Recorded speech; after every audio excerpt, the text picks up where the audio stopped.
Hi viewers, welcome to Bhaskar's area.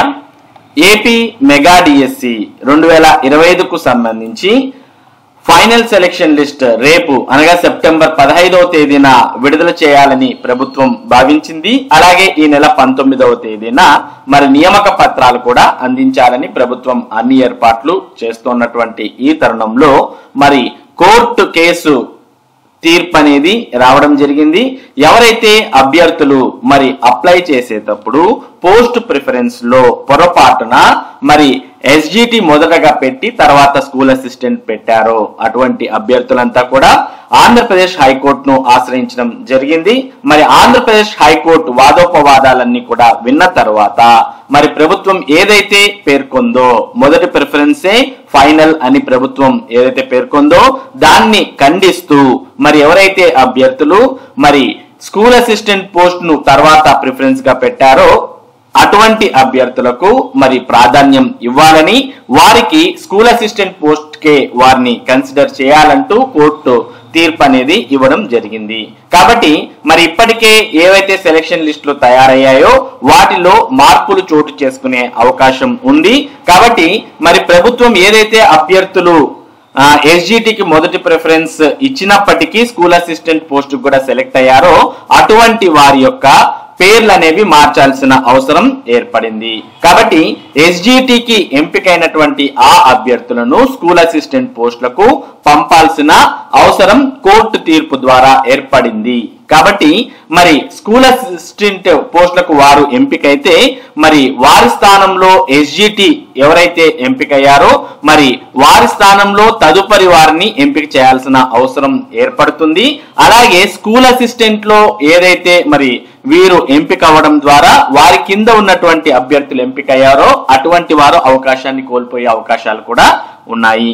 మొత్తానికి court తీర్పు అనేది మరి ప్రస్తుతం కోర్టు తీర్పు రావడంతో మరి ప్రభుత్వం దీని మీద ఏ విధంగా వ్యవహరిస్తుంది అనేది మనం వేచి చూడాల్సిన అవసరం ఉంది. మరి కోర్టు తీర్పుకు సంబంధించి ఒకసారి ఇది కరెక్టా కాదా అని మనం చెక్ చేయాలనుకున్నప్పుడు ఆంధ్రప్రదేశ్ హైకోర్టుకు సంబంధించి కోర్టు విషయాలని మనం చెక్ చేయడానికి మనకు ఒక వెబ్సైట్ అనేది ఉంటుంది. మరి ఆ వెబ్సైటే ఈ కోర్ట్ సర్వీసెస్ అనేది. మరి ఈ కోర్టు సర్వీసెస్ అనే దాంట్లోకి వెళ్ళి మనం ఇక్కడ కేస్ నంబర్ అని క్లిక్ చేస్తే ఈ విధంగా మనకు ఓపెన్ అవుతుంది. ఈ విధంగా ఓపెన్ అయినప్పుడు case type, case number, year అనేవి మనం టైప్ చేయవచ్చు. ఇక్కడ మనకు రిట్ పిటిషన్ కాబట్టి మనం దీంట్లో రిట్ పిటిషన్ అనే దాన్ని సెలెక్ట్ చేసుకోవాలి. తర్వాత కేస్ నంబర్ 23487 అనేది కేస్ నంబర్, దాన్ని సెలెక్ట్ చేసి ఇక్కడ 2025 అనే ఇయర్ సెలెక్ట్ చేసి తర్వాత ఇక్కడ ఉన్నటువంటి క్యాప్చాను మనం యాజ్ ఇట్ ఈస్ గా ఎంటర్ చేసి గో అని క్లిక్ చేయంగానే ఆ కేసుకు సంబంధించిన వివరాలన్నీ కూడా మనకు ఇక్కడ కనిపించడం జరుగుతోంది. కాబట్టి ఈ కోర్టు కేసు ఏదైతే ప్రస్తుతం మనకు సోషల్ మీడియాలో వాట్సాప్ లో మరి కోర్టు తీర్పు అంటూ మరి కనిపిస్తుందో అది నిజమైనటువంటి కోర్టు కేసే అంటూ మనకి ఇక్కడ హైకోర్టులో దానికి సంబంధించిన వివరాలన్నీ కూడా కనిపిస్తూ ఉన్నాయి. మరి ఇక్కడ అన్ని వివరాలన్నీ కూడా చూస్తూ ఉన్నాం. దీంట్లో మరి మనం క్లిక్ చేసినట్టయితే వాటికి సంబంధించినవి కూడా డౌన్లోడ్ అవుతూ ఉన్నాయి. మరి ఇక్కడ మనం చూస్తూ ఉన్నాం మొదటగా ప్రొసీడింగ్ షీట్ అంటూ మరి దీనికి సంబంధించి these application is ordered by granting interim order అంటూ కూడా మనకు ఫైనల్ గా వివరాలు చూస్తూ ఉన్నాం. ఇక కేసుకు సంబంధించి ఇక్కడ రిట్ పిటిషన్ కు సంబంధించిన ఆర్డర్ కూడా మనం ఇక్కడ డౌన్లోడ్ చేసుకోవచ్చు. మొత్తం వివరాలన్నీ కూడా చూడవచ్చు. మరి దీని మీద ఫైల్ అయినటువంటి case number WP number 23487 of 2025 అంటూ ఇక్కడ మనం చూస్తూ ఉన్నాం. దీనికి సంబంధించినటువంటి పూర్తి వివరాలన్నీ కూడా ఈ రిట్ పిటిషన్ కు సంబంధించిన PDF ఫైల్లో టోటల్ గా పూర్తి వివరాలన్నీ కూడా ఇందులో ఇవ్వడం జరిగింది.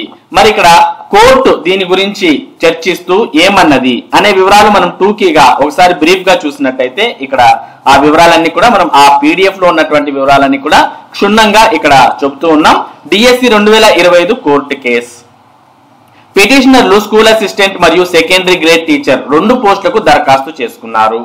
వారు 2 పరీక్షల్లోనూ మెరిట్ లిస్ట్ లో ఉన్నప్పటికీ అధికారులు వారి మొదటి ప్రాధాన్యత అయిన ఎస్జిటి పోస్టుకు మాత్రమే పరిగణించారు అనేది ఇక్కడ మరి పిటిషనర్ల తరఫున ఉన్నటువంటి సమస్య. మరి సమస్య ఏంటి అంటే ఏపీటీఆర్టీ రూల్స్ 2025లో రూల్ 10 ప్రకారం దరఖాస్తు సమయంలో ఇచ్చిన ప్రాధాన్యతల క్రమం తుది మరియు మార్చబడదు.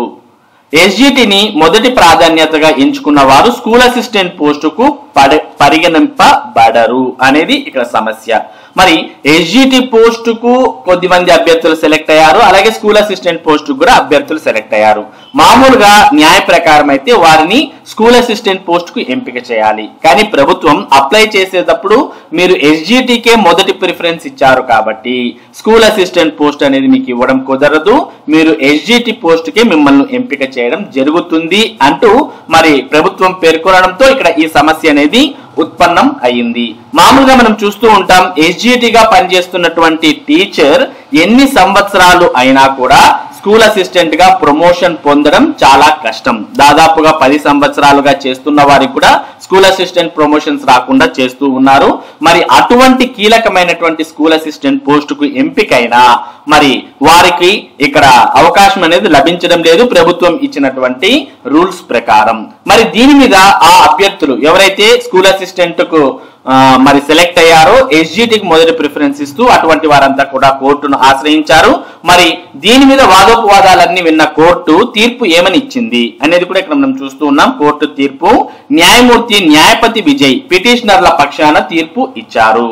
అంటే ఎవరైతే పిటిషనర్లు మరి కేసు వేశారో వారి పక్షానే తీర్పు ఇవ్వడం జరిగింది. కాబట్టి పిటిషనర్లు ఎవరైతే మరి దాఖలు చేశారో వారిని స్కూల్ అసిస్టెంట్ పోస్టుకు పరిగణించాలి, ఎస్జిటి పోస్టు కాదు అంటూ మరి కోర్టు తీర్పు ఇవ్వడం జరిగింది. మరి కోర్టు తీర్పు ఇస్తూ ఏమేమి పాయింట్లు పేర్కొంది అనేది కూడా ఇక్కడ మనం చూస్తూ ఉన్నాం. ఫీడర్ మరియు ప్రమోషనల్ పోస్టులు. ఎస్జిటి అనేది స్కూల్ అసిస్టెంట్ కు ఫీడర్ పోస్టు, రెండు ఒకే కేటగిరీలోకి వస్తాయి. ఎస్జిటి అనే స్కూల్ అసిస్టెంట్ కు ఫీడర్ పోస్ట్ అంటే ఎస్జిటి వారు ప్రమోషన్ పొందితేనే స్కూల్ అసిస్టెంట్ అవుతారు అనే దాన్ని ఇక్కడ మనం ఫీడర్ పోస్ట్ అని పేర్కొనడం జరుగుతుంది. ఇక నియమాల వివరణ. రూల్ 10 వేర్వేరు మేనేజ్మెంట్ లోని వేర్వేరు కేటగిరీ పోస్టులకు వర్తిస్తుంది. ఎస్జిటి మరియు స్కూల్ అసిస్టెంట్ లాంటి అదే కేటగిరీ పోస్టుల లోని పోస్టులకు కాదు అంటూ వివరణ ఇవ్వడం జరిగింది. కాబట్టి మరి ఎస్జిటి స్కూల్ అసిస్టెంట్ ఒకే మేనేజ్మెంట్ పోస్ట్ కాబట్టి మరి ఎస్జిటికి ఫస్ట్ ప్రిఫరెన్స్ ఇచ్చినప్పటికీ స్కూల్ అసిస్టెంట్ గా సెలెక్ట్ అయితే వారిని స్కూల్ అసిస్టెంట్ పోస్ట్ కే పరిగణించండి అంటూ మరి వివరణ ఇవ్వడం జరిగింది. ఇక మెరిట్ ఆధారిత ఎంపిక. ఎక్కువ మెరిట్ ఉన్న అభ్యర్థులను ప్రాధాన్యత ఆధారంగా తక్కువ మెరిట్ ఉన్న వారి కంటే వెనకేస్తే అది అసమంజసం. మరి ఇక్కడ మెరిట్ ప్రకారం చూసినట్టయితే స్కూల్ అసిస్టెంట్ పోస్ట్ కు వారే మెరిట్ లో ముందున్నారు, కానీ వారు ఎస్జిటికి మొదటి ప్రిఫరెన్స్ ఇచ్చారు అనే కారణం సాకుగా చూపుతూ మరి వారికన్నా కిందున్నటువంటి వారికి స్కూల్ అసిస్టెంట్ పోస్ట్ ఇవ్వడం ఇక్కడ అన్యాయం అంటూ కూడా కోర్టు మరి పేర్కొనడాన్ని మనం చూస్తూ ఉన్నాం. ఇక ప్రత్యేక పరీక్షలు. స్కూల్ అసిస్టెంట్ కు ఎస్జిటికి సపరేట్ గా వేర్వేరు రోజుల్లో అంటే జూన్ 16వ తేదీన జూన్ 19వ తేదీన సపరేట్ పరీక్షలు నిర్వహించారు. మరి అలాంటప్పుడు పరీక్షలు సపరేట్ గా రాశారు, ఎగ్జామ్ ఫీజు కూడా సపరేట్ గా అప్లై చేసి సపరేట్ గా ఎగ్జామ్ ఫీజు కూడా కట్టారు. మరి అటువంటి సందర్భంలో కేవలం అప్లికేషన్స్ లో ఇచ్చేటటువంటి ప్రిఫరెన్స్ ని ఆధారంగా చేసుకొని మరి ఎస్జిటి పోస్టుకు వారిని ఎంపిక చేసి స్కూల్ అసిస్టెంట్ కు రిజెక్ట్ చేయడం న్యాయం కాదు అంటూ కోర్టు ఇక్కడ పేర్కొన్న విషయాన్ని మనం చూస్తూ ఉన్నాం. ఇక నిర్ణయం. కోర్టు రూల్ 10 ఎస్జిటి ఎస్ఏ పోస్టులకు వర్తించదని తీర్పు ఇచ్చి పిటిషనర్లను ఎస్ఏ పోస్టుకు కూడా పరిగణించాలని మధ్యంతర ఉత్తర్వులు ఇచ్చింది. WP number 23487 of 2025 notice before admission returnable in 4 weeks list on October 10, 2025 IA number 1 2025 this application is ordered by granting interim order అంటూ మనం ఇక్కడ చూస్తూ ఉన్నాం. అంటే మరి కోర్టు అనేది దీని మీద స్టే అనేది ఇవ్వడం జరిగింది. కాబట్టి మరి కోర్టు ఇచ్చినటువంటి తీర్పు ఆధారంగా సెలక్షన్ లిస్ట్ లో మార్పులు చోటు చేసుకునే అవకాశం ఉంది. ఎవరైతే మరి ఎస్జిటికి మొదటి ప్రిఫరెన్స్ ఇచ్చినప్పటికీ స్కూల్ అసిస్టెంట్ పోస్టుకు సెలెక్ట్ అయ్యారో అటువంటి వారికి స్కూల్ అసిస్టెంట్ పోస్టే ఇవ్వాలి అంటూ కోర్టు తీర్పు ఇవ్వడం జరిగింది.